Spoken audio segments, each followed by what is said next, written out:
Hoy 17 de noviembre del año 2020 vamos a dar inicio a un pleno de naturaleza extraordinario. Se encuentran presentes los señores magistrados Carlos Rodolfo Montero Vázquez, el magistrado Guillermo Moreno Sada, la secretaria general del tribunal Claudia Carolina Gómez Torres y Alberto Loaiza Martínez, quien funge como presidente. El orden del día solamente contiene un solo tema, que es el de dar el requerimiento que proviene del máximo Tribunal Nacional dirigido al pleno de este tribunal. Vamos a primero votar sobre el orden del día. Magistrado Moreno Sada. A favor del orden del día. Magistrado Montero. A favor del orden del día, presidente. Yo también estoy a favor del orden del día. Vamos a proceder habiendo quórum. Secretaria General de FE que hay quórum. Doy fe, presidente. Y le concedo el uso de la palabra para el desahogo del tema del día. Bien. El día de hoy, 17 de noviembre, se recibió el oficio 22.511 del 2020.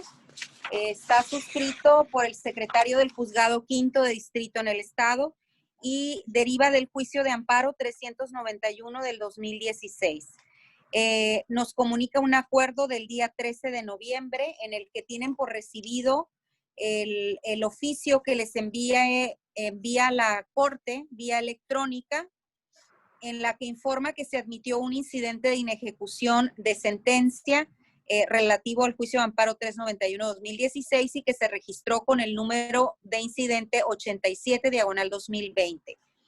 Asimismo, en atención a lo que le requiere la Corte, gira el oficio de cuenta a este tribunal y requiere para que en el término de 3 días hábiles contados a partir de su notificación compruebe el acatamiento de la ejecutoria en materia del aludido incidente de inejecución o bien exponga y acredite ante la Suprema Corte de Justicia de la Nación las razones que justifiquen el incumplimiento, apercibiéndolos que de ser omisos ante dicho requerimiento, se continuará con el procedimiento respectivo que puede culminar con una resolución que en los términos del artículo 107, fracción 16, párrafo primero, segunda parte de la Constitución Política Federal, ordene la separación del cargo del titular responsable y su consignación penal ante el juez de distrito por el delito de incumplimiento de sentencias de amparo previsto en el artículo 198, párrafo cuarto de la Ley de Amparo. Ese es el oficio que recibimos el día de hoy y la propuesta del magistrado presidente para efecto de dar respuesta es que se informe a la Suprema Corte de Justicia de la Nación las razones justificadas que impiden dar cumplimiento a esa ejecutoria de amparo dictada en el expediente 391-2016. Esa es la propuesta. Pues procedemos a votar. Magistrado Guillermo Moreno Sada. Mi voto va a ser en contra de la propuesta del presidente, contrario a lo que propone. Yo considero que no existe imposibilidad jurídica ni material para cumplir con la sentencia de amparo. Yo creo que este requerimiento que nos hace la Suprema Corte de Justicia de la Nación, debemos ser responsables de acatar la sentencia. Nosotros como órgano jurisdiccional también emitimos sentencias y creo que debemos de dar el ejemplo de que las sentencias se deben de cumplir. Si bien es cierto, pudiéramos no estar de acuerdo algunos de nosotros con la sentencia, en el caso concreto, esos razonamientos o argumentos de mis compañeros ya fueron analizados por el tercer tribunal colegiado de circuito en la inconformidad 30 del 2019. Y ahí nos dice claramente que no existe una controversia, que no existen sentencias contradictorias en virtud de que se analizaron distintos supuestos, ¿no? Por el contrario, este tercer tribunal colegiado manifestó que existe un exceso en el cumplimiento de la sentencia de amparo al haber anulado el nombramiento del licenciado Blas Roberto Romero López, que dio pie incluso a una tesis aislada que fue publicada en el Semanario Judicial de la Federación, donde nos dice claramente que cuando existan vacantes en el órgano jurisdiccional, lo que debemos de hacer es adscribir al magistrado en alguna de las salas. Por lo tanto, actualmente en el tribunal tenemos una sala vacante, que es la primera sala en la ciudad de Mexicali. Por lo tanto, yo creo que sí podemos cumplir con la sentencia, podemos adscribirlo al magistrado Blas, tomando en consideración que el Congreso del Estado, que fue la parte demandada en este juicio, ya le otorgó el nombramiento, ya cumplió los requisitos legales y constitucionales para desempeñar el cargo de magistrado. Por lo tanto, no veo yo la imposibilidad jurídica. Por el contrario, yo los exhortaría a mis compañeros a que cumpliéramos como pleno del tribunal este requerimiento que nos hace la Suprema Corte. Por ello de persistir con esa negativa, yo haré un voto en contra razonado, secretaria, para Bien. manifestar que el suscrito está por el cumplimiento de esta sentencia, ¿no? Muy bien, entonces se aprobaría a falta la opinión del magistrado Montero. Magistrado Montero. Buenas tardes. Primero que nada, mi voto es a favor de la propuesta de presidencia de manifestarle a la Corte, tal y como se nos requiere, de que existe una imposibilidad y describirla. De manera muy concreta me refiero a los plenos que son antecedentes de este pleno extraordinario y que tienen que ver en particular con el asunto que se está sometiendo a votación el día de hoy. Una breve manifestación. Aquí yo veo que existen dos imposibilidades, presidente. Sé que anteriormente usted siempre inicia con la imposibilidad jurídica. Yo insisto, discúlpeme, en que se empieza con la imposibilidad material que tenemos. En su momento yo creo que el juez de distrito debería haber determinado si teníamos o no viabilidad financiera. Lo digo esto porque en plenos administrativos recientes se puede uno percatar del desarrollo de los mismos, que por ejemplo tenemos una sala de responsabilidades que apenas se está fondeando por el Congreso. Estamos a noviembre, el tribunal estaba en un riesgo muy serio de no poder tener financiamiento 2 meses y probablemente incluso hasta cerrar la sala de responsabilidades. Estas manifestaciones son públicas, se hicieron ante el Congreso del Estado el año pasado. Es un hecho notorio para los integrantes de este pleno que tenemos ciertos atrasos en pagos de prestaciones sociales y algunos otros gastos que tenemos con proveedores por tener falta de fondeo. Aparte de la viabilidad, que es una parte, la otra es parte de fondeo económico. Bajo esas circunstancias, materialmente, yo veo que existe una imposibilidad para reinstalar a cualquier persona, no nomás al licenciado Blas, llámese, si tuviéramos, por decir, un litigio laboral burocrático, ¿no? Yo creo que el juez de distrito en su momento lo que debería haber hecho era haber analizado nuestros estados de cuenta, nuestra viabilidad financiera y haber vinculado a la Secretaría de Hacienda del Estado para entonces realizar un análisis financiero presupuestal para saber si esto era viable o no.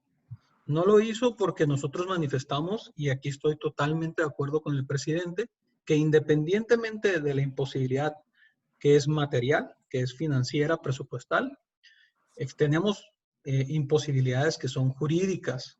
Para empezar, citando los comentarios de mi compañero, hay una jurisprudencia de la Corte que no se está acatando, de nuestro estado, de nuestro circuito.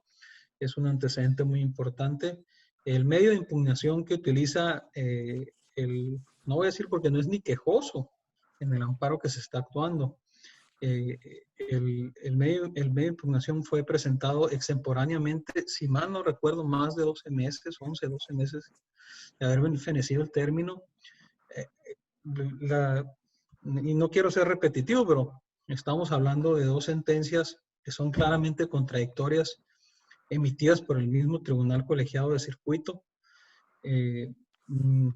Creo que por ahí se me debe estar escapando otra imposibilidad jurídica, pero me refiero a los plenos anteriores en relación al tema en particular, presidente, los cuales son públicos, son hecho notorio y mis lineamientos son en referencia a eso. Es cuanto, señor presidente.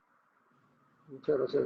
Yo también voy a votar a favor de que existe una imposibilidad jurídica para dar cumplimiento.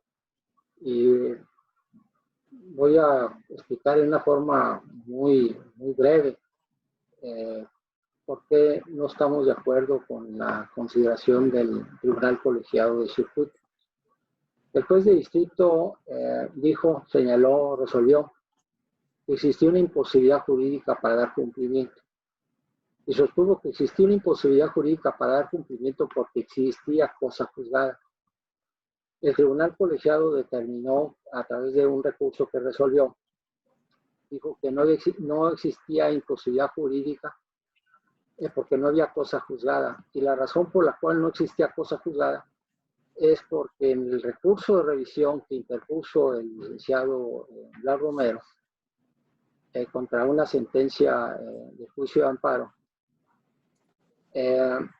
señaló que en ese recurso no se había analizado los efectos de la sentencia, de los efectos que producía la sentencia que le otorgaba el amparo al licenciado Vidrio, el licenciado Alfonso Vidrio. Y la verdad de las cosas es que sí se resolvió. Entonces, hay criterio de la Corte de que cuando hay contradicción de sentencias, vale la primera y no vale la segunda. La primera es la del recurso de revisión.